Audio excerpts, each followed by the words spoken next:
일강구도를 굳히고 있는 더불어민주당 대선 후보인 문재인 후보가 1위 후보들의 지지율 격차는 더 벌어졌습니다. 영남이 아닌 분을 총리로 모시겠습니다. 국민의당의 경우는 원래 뿌리가 같았던 만큼 통합도 저는 열어놓고 문 후보의 대세가 고착화될지 출렁이는 민심에 관심이 쏠립니다. 예, 열하루 남았습니다. 이제 열하루 후면 새로운 정부가 들어섭니다. 정말 선거 막바지까지 다다랐는데요. 남은 기간 선거 판세 어떨지, 변수는 어떨지, 후보들은 어떤 고민을 하고 있는지 오늘 만나보죠. 먼저 더불어민주당 선대위의 송영길 총괄본부장 연결이 돼 있습니다. 송 본부장님 안녕하세요. 네, 안녕하세요. 요즘 선거운동 여기저기 많이 다니시죠? 네, 지금도 KTX 타고 이제 전라북도를 가는 길입니다. 가보면 분위기, 판세 어떻게 느끼세요? 많은 국민들께서 새로운 대한민국에 대한 기대와 열망을 가지고 문재인 후보에게 힘을 모아주시는 것이 느껴지는 것 같습니다. 힘을 모아주고 계시다. 네. 사실은 이제 지지율 격차가 좀 요새 벌어집니다. 다시 문재인 대세론이 나오고 있는 상황인데. 네. 그런데 안철수 후보 측에서는 얘기합니다. 샤이 안철수가 꽤 많이 숨어 있다. 즉 그들은 여론조사에 드러나지 않는 표층이기 때문에 조심스럽게 승리도 예측한다 하시던데요. 네, 모두가 그렇게 긍정적인 사고를 가지고 열심히 하는 게 필요하다고 봅니다. 아니, 그러니까 긍정적인 사고를 가지고 하는 게 필요하죠. 근데 그 샤이 안철수의 존재에 대해서 어떻게 생각하세요, 본부장님? 글쎄요, 그거는 저는 이제 그런 샤이 안철수 이런 이 선거 정세에 대한 분석적 관점보다는 예. 항상 제가 느끼는 것은 이 시대의 소명이 무엇인가. 문재인, 안철수 각 후보들마다 장단점이 있고 예. 저희 문재인 후보도 여러 가지 부족한 점이 많은 후보입니다. 그러나 지금 이 시대에 우리 국민과 지금 우리 사회 전체에서 요구되는 소명과 리더십이 무엇이냐 이것을 봤을 때 예. 우리 문재인 후보로 모아질 수밖에 없는 조건이 돼 있다고 봅니다. 지금 아까 우리 말씀을 주셨습니다만 바로 사드 배치가 강행이 됐잖아요. 예, 예. 너무나 저는 국회의원으로서 자괴감을 느끼고 이게 과연 주권 국가인가에 대한 어떤 분노가 있습니다. 예. 찬반을 넘어서 나라다운 나라, 제대로 좀 자기 목소리를 가지고 이 강대국 틈바구니에서 우리 대한민국의 자주성과 주권을 지키고 국민의 생명을 보호할 수 있는 후보가 누구인가? 예. 그건 문재인이라고 생각합니다. 그러한 흐름이 강하게 모아지고 있다고 생각합니다. 모아지고 있다. 근데 여론조사 분석을 보니까요. 문재인 후보표가 심상정 후보로 이동하는 이런 추이가 좀 잡힙니다. 그 심리가 뭔고 하니 문 후보는 이미 대세를 굳혔으니까 다른 진보 후보, 심상정 후보한테 힘을 실어주겠다. 이런 뜻으로 그쪽으로 이동하는 표가 있다라는 분석이 나오더군요. 네. 그 부분은 캠프에서는 우려 안 하세요? 그런 현상이 일부 있을 수 있습니다만 막판에 가면 결국은 이 정권 교체를 완성시켜야 된다는 대의의 흐름이 모아질 거로 보여집니다. 그리고 이 정권 교체는 좀 더 힘을 모아서 국민들의 힘이 압도적으로 승리를 해줘야 이후에 이 전국을 이끌어가고 나라를 나라답게 만들어갈 수가 있거든요. 대통령 선거 끝나고 나서도 계속 전국이 혼란되고 저마다 자기들의 주장을 하게 되면 우리 국민들이 대선이 끝나고 나면 뭔가 나라가 수습되고 이 산적한 문제들을 해결해주는 유능한 정부의 출범을 기대하는데 또 정쟁에 휩싸여서 발목을 잡고 한치도 정국이 나가지 못할 위험성이 있습니다. 그래서 저는 이왕 되는 문재인 후보에게 힘을 모아주실 것을 호소하고 있습니다. 힘을 모아주시라. 그러면 정권 교체 후에 그 힘을 받을 수 있을 정도의 득표율은 어느 정도가 돼야 힘을 받을 수 있다고 보세요? 이왕이면 과반수가 넘는 것이 민족 정당성을 강화시킨 거 아니겠습니까? 사실상 결선 투표 도입을 저희 문재인 후보나 안철수 후보도 마찬가지고 당론으로 채택하고 있습니다. 결선 투표를 해야 사실 50% 이상의 득표를 받는 정당성 있는 대통령과 정부가 출범을 해야 국민을 통합시켜 나갈 수 있는 힘이 생기는데 우리나라는 결선 투표제 도입이 지금 자유한국당 등의 반대로 인해서 안 되고 있잖아요. 그렇죠. 그래서 이러한 상황이지만 그럼에도 불구하고 5명 후보가 나왔는데도 예. 과반수 투표를 한다면 국가가 안정이 되고 예. 우리 국민들이 믿고 기대할 정부가 출범할 수 있다 이렇게 생각합니다. 50%를 모아주시라, 송영길 본부장. 문재인 후보가 어제요, 대통령이 되면은 총리를 누구로 할지 염두에 두고 있다. 비영남 총리로 하겠다. 선거 막바지에 그 드림팀을 공개하겠다. 이거 맞죠? 네. 어제 아마 문재인 후보께서 인터뷰에 그런 말씀하신 것으로 알고 있습니다. 예. 네. 기조는 대탕평의 원칙. 요 기조로 네. 아마 뭐 내각을 좀 생각하시는 모양인데, 글쎄요. 벌써 후보 이야기가 나와요. 총리 후보, 뭐 홍석현, 유시민, 송영길. 들어보셨어요? 이 후보 이름? 그게 전부 잘못된 뉴스로 이게 정리됐기 때문에. 잘못된 뉴스입니까? 네, 그렇습니다. 기존 언론에 이게 다 이런 이야기들이 지금 하마평에 오르고 있다. 막 여러 뉴스가 나왔는데. 전혀 지금 그런 이야기를 할 때가 아니고 저희는 지금 단계는 예. 최선을 다해서 문재인 후보가 국민들의 지지를 얻을 수 있도록 뛰는 것이 필요하다고 보여지고요. 예. 선거가 저도 해보니까 아시다시피 저도 지난번 인천시장 선거 때 마지막까지 저도 될 거라고 생각했는데 예. 1.8% 차로 떨어졌잖아요. 그때 1.8이었나요? 네, 그때 충격이 너무 커서 예. 이번에 제가 선대본부장을 맡으면서 예. 다시는 이런 일이 반복되지 않겠다는 각오를 절치부심하고 있습니다. 그래서 마지막까지 겸손한 자세로 최선을 다하겠습니다. 예, 그러면 뭐 누군지 제가 누가 물망에 오릅니까? 라고 아무리 여쭤도 이 답은 안 나올 것 같고 중요한 건 기준입니다. 어떤 기준으로 구성합니까? 그럼 후보님이 이미 밝히셨고 통합의 차원에서 통합. 비영남 인사로 뭐 하겠다 이런 말씀을 주셨으니까 그것은 뭐 누구나 예측할 수 있는. 네. 근데 그 비영남, 그러니까 영남이 아닌 분을 총리로 모시겠다라고 말씀하신 부분에 대해서 국민의당의 박지원 대표가 어제 SNS에 이런 글을 쓰셨어요. 네. 2월 15일 여수에서는 문 후보가 호남 총리 말씀을 하시더니 그 사이에 비영남 총리로 말을 또 바꾸신 거냐. 이거 호남 홀대하는 거 아니냐. 어떻게 생각하세요? 그분의 눈에는 항상 그렇게 보이는 거니까 잘 전체 우리 국가를 통합시키는 통합의 정부를 만들기 위해서 고심할 거라고 봅니다. 일단 중요한 것은 지금은 예. 당선 이후에 해야 될 문제이고 지금 단계는 이런 말이 나온 것 자체가 섣부르다고 생각이 들고요. 일단은 좀 더 우리가 민심을 더 수렴하고 실제로 내 삶을 바꾸는 정권교체로서 정권교체됐을 때 어떠한 정책들이 시행이 되고 준비될 것이다. 이런 부분에 집중하고 있고 예. 그래서 최근에 문재인 1번과 우리 정책 홍보를 열심히 강화하고 있습니다. 문재인 후보가 어제 그런 말씀도 하셨어요. 협치를 해야 된다. 뭐 협치는 지금 누구나 얘기하는 거죠. 어떤 후보나. 네. 특히 국민의당은 뿌리가 같은 만큼 통합 가능성도 열어두고 있다. 근데 네. 이제 이 통합, 합당 얘기가 나오면 국민의당에서 굉장히 기분 나빠하는 단어거든요. 어떻게 네. 생각하세요? 그래서 저는 연정이 돼야 된다고 봅니다. 저희도 119석의 과반수가 넘지 않는 정당이기 때문에 예. 저희가 집권하게 되면 같은 뿌리인 국민의당과 또 정의당이 같이 연립을 해서 정부를 구성하고 함께 힘을 모아서 이 난국을 뚫어가야 될 거 아니겠습니까? 그런 면에서 저희들은 투명하고 일관되게 정의당, 국민의당과 함께 힘을 모으겠다 이런 것을 제시하고 있는데 그 형식은 예. 통합이 되든 뭐 연정이 되든 여러 가지 방식은 열려 있는데 문제는 국민의당이 한사코 이러한 시대적 요구를 거부하고 자유한국당이나 바른정당 다른 이런 국정농단 세력의 원죄를 벗어날 수 없는 세력과 손을 잡으려고 하기 때문에 저는 이게 문제가 꼬이고 있다라고 생각을 합니다. 그리고 예. 예. 국민의당 측에서는 뭐 단일화 같은 것 전혀 없다. 자유한국당과 바른정당과 누누이 말씀은 하고 계십니다.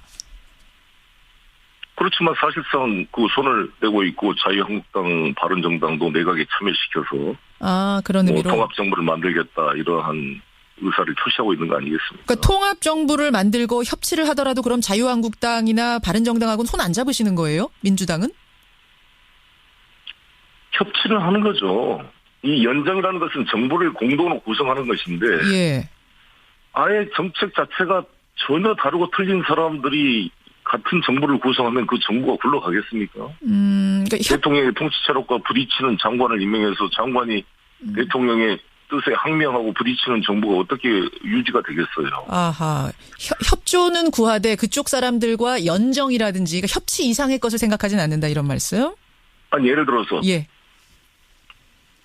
연정을 바른정당 자유한국당까지 하게 되면 야당이 없어지면서 완전히 책임 정치가 실종되는 거 아니겠습니까? 그럼 뭐 일당 독재를 하는 것도 아니고 예. 야당이 있어서 또 견제를 해줘야 될 거 아니겠습니까? 예, 그런 의미로. 그런 면에서 분명히 저는 여당으로서는 공동 여당으로 민주당, 국민의당, 정의당이 하고 예. 바른정당, 자유한국당 야당 역할을 하면서 또 야당과도 협조를 해야 되니까 협치를 하겠다는 것이죠. 그런 의미로. 알겠습니다. 네. 알겠습니다. 김한길 그 새정치민주연합 전 대표, 지금 이제 국민의당의 평당원이신데, 네. 요 사이에 연일 그 선거운동 현장에서 여러 가지 비판들을 하고 계세요. 특히 문재인 후보가 정치 성과 없이 친문 패권만 강화했다. 이 친문 패권에 대한 이야기를 계속 강조하시는데 어떻게 생각하십니까? 저는 김한길, 안철수 당 대표 시절에 제가 인천시장에 낙선했기 때문에 아주 여러 가지 그때의 당의 운영 과정에 대해서 크게 문제의식을 느끼고 있는데. 아, 그때가 그때군요. 가장 흐리멍텅한 지도부였고 원칙도 없고 제대로 된 싸움도 하지 못하고 그 여당의 무엇을 날카롭게 지적하지도 못하고 자기들의 이익권만 챙겼던 당 지도부였다 생각합니다. 대표적 사례로 예? 광주시장 자리를 현직 시장인 강훈태 씨와 장관을 2번이나 지내고 재선 국회의원인 이용석 의원이 경선에 참여하겠다고 나와서 경선 준비 중인데 그들의 아무런 통보 한마디 없이 안철수 쪽 사람이라 그래서 서로 타협해가지고 광주시장을 낙하산 전략 공천을 한 거 아닙니까? 완벽하게 저는 안철수, 김한길 사당처럼 운영이 됐다 이렇게 생각합니다. 사당처럼 운영됐다. 가장 흐리멍텅한 지도부. 그렇죠. 그래서 이분들 지금 안철수의 국민의당은 거의 사당 아닙니까? 본인이 창업주라고 그러고 사모님인 김미경 교수가 남편과 함께 낳은 넷째 아들이라 그랬습니다. 예. 저는 무슨 이게 신천지 교주의 말도 아니고 어떻게 자기 당을 이게 기업입니까? 뭐 낳은 아들입니까? 그러면 완전히 사유화된 당이 아닌가 이렇게 저는 그런 느낌으로 그만큼 애정이 깊다 뭐 이런 표시 아니겠습니까? 자식이란 얘기는. 글쎄 근데 저는 지금 지난 총선 때 바로 제 옆 지역구에 안철수 후보의 중학교 동창을 경선도 없이 그 지역 출신 그 재선 시의원을 경선에서 배제시키고 낙하산 공천한 거 보면서 야 이거는 완전히 이게 사당이구나라는 것을 피부로 제가 느끼고 경험했습니다. 알겠습니다. 아유, 이 부분에서 가장 송영길 본부장이 분노하시네요. 친문 패권 이야기에서. 바로 제 옆 동네에서 그걸 느꼈기 때문에 알겠습니다. 이거는 완전히 저희 인천 계양구의 그 지난번 총선 공천은 완전히 그 안철수 중학교 동창 자신의 보좌관 출신을 그 지역의 충청도 출신으로 훨씬 지지도가 있었던 시의원 출신을 배제하고 낙하산 공천한 바람에 우리 당 후보가 이기는데 큰 도움이 되었습니다. 제가 20초 남았는데 하나만 여쭐게요. 그러면 반문 정서란 건 지금 분명히 존재하잖아요. 그건 왜 만들어진 겁니까? 다른 데도 다 있잖아요. 힐러리도 반대 정서가 있고 트럼프도 있고 모두 김대중 대통령 때도 그랬고 다 없는 사람 후보에 대해서는 그에 대한 반대 정서가 있는 것이죠. 그런 의미의 반대 정서, 반문 정서. 알겠습니다. 여기까지 말씀 듣도록 하겠습니다. 송영길 본부장님 고맙습니다. 네, 감사합니다. 민주당 송영길 선대본부장 만났고요. 오늘 그 2부에서는 국민의당 김한길 전 대표 인터뷰 준비해놓겠습니다. 이왕이면 과반수가 넘는 것이 민족 정당성을 강화시킨 거 아니겠습니까? 사실상 결선 투표 도입을 저희 문재인 후보나 안철수 후보도 마찬가지고 그 당론으로 채택하고 있습니다. 결선 투표를 해야 사실 50% 이상의 득표를 갖는 정당성 있는 대통령과 정부가 출범을 해야 국민을 통합시켜 나갈 수 있는 힘이 생기는데 우리나라는 결선 투표제 도입이 지금 자유한국당 등의 반대로 인해서 안 되고 있잖아요. 그렇죠. 그래서 이러한 상황이지만 그럼에도 불구하고 5명 후보가 나왔는데도 과반수 투표를 한다면 국가가 안정이 되고 우리 국민들이 믿고 기대할 정부가 출범할 수 있다 이렇게 생각합니다. 50%를 모아주시라 송영길 본부장. 문재인 후보가 어제요. 대통령이 되면은 총리를 누구로 할지 염두에 두고 있다. 비영남 총리로 하겠다. 선거 막바지에 그 드림팀을 공개하겠다. 이거 맞죠? 네. 어제 아마 문재인 후보께서 인터뷰에 그런 말씀하신 것으로 알고 있습니다. 기조는 대탕평의 원칙.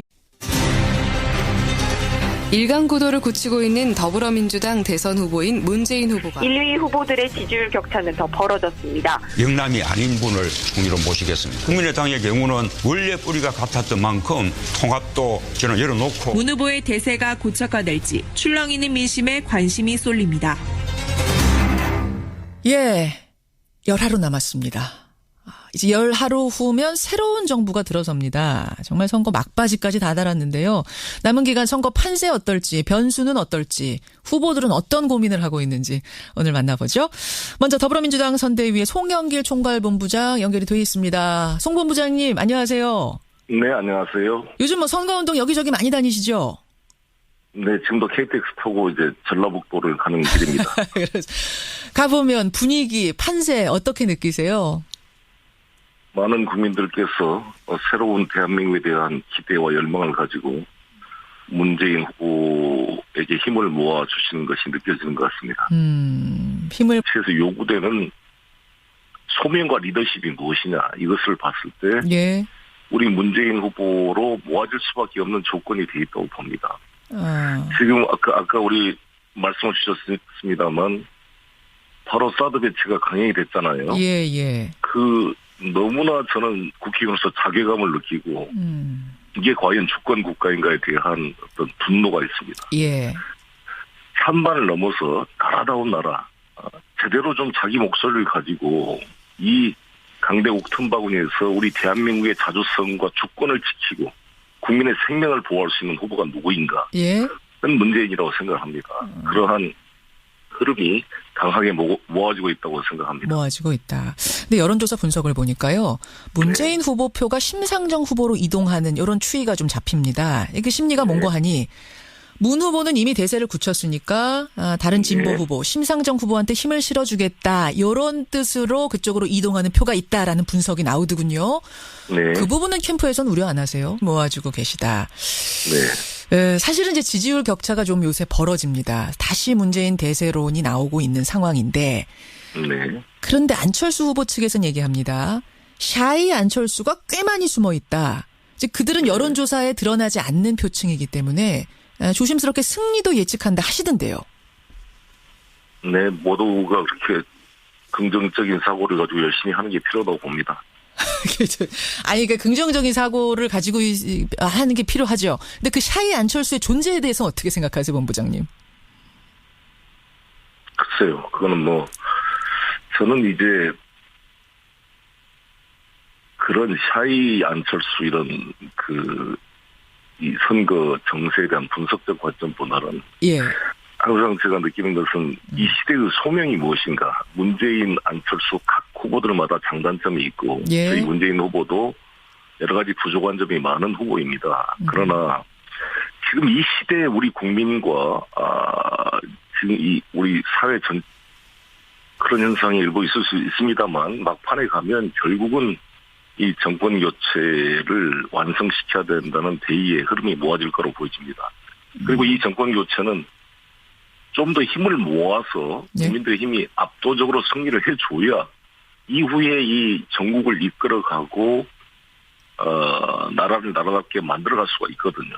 대통령 선거 끝나고 나서도 계속 전국이 혼란되고 저마다 자기들의 주장을 하게 되면 예. 우리 국민들이 대선이 끝나고 나면 뭔가 나라가 수습되고 이 산적한 문제들을 해결해주는 유능한 정부의 출범을 기대하는데 예. 또 정쟁에 휩싸여서 발목을 잡고 한치도 전국이 나가지 못할 위험성이 있습니다. 그래서 저는 이왕 되는 문재인 후보에게 힘을 모아주실 것을 호소하고 있습니다. 힘을 모아주시라. 그러면 네. 정권 교체 후에 그 힘을 받을 수 있을 정도의 득표율은 어느 정도가 돼야 힘을 받을 수 있다고 보세요?